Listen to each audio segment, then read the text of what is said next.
News Break. Samtang LTO Samis may update sa nagpadayong pagpag-release sa mga plate number.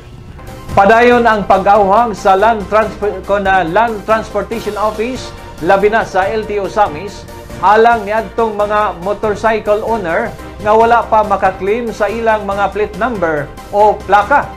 Nagkanayon si LTO Samis District Head Salome Navarro nga mahimo nang makuha sa buhatan ang mga plaka sa mga vehicle unit. Nakuha niya itong 2017 na paubos o sa mga behikulo nga nakuha sa tibok tuig sa 2020 o tibok bulan sa Enero 2021.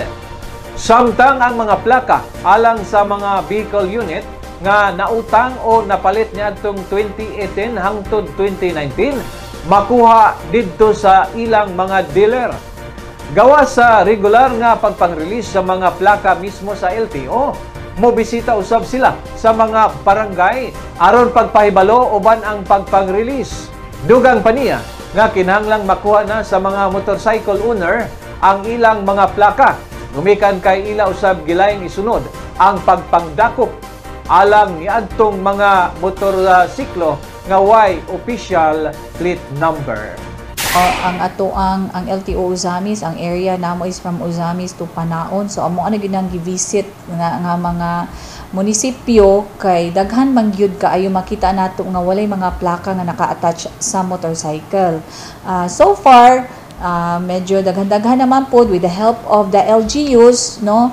Ang mga mayor nagtabang man sa atua sa pag-disseminate sa information regarding sa distribution of motorcycle plates.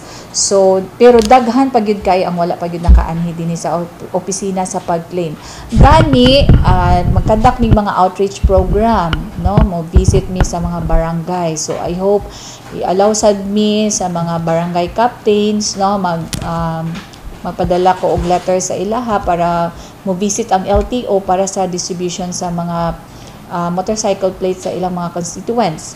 So hinaot nga mukling na sila kay moabot ang panahon nga magsugod na dayon mi og pagpandakop sa mga motorcycles nga walay plate number attached.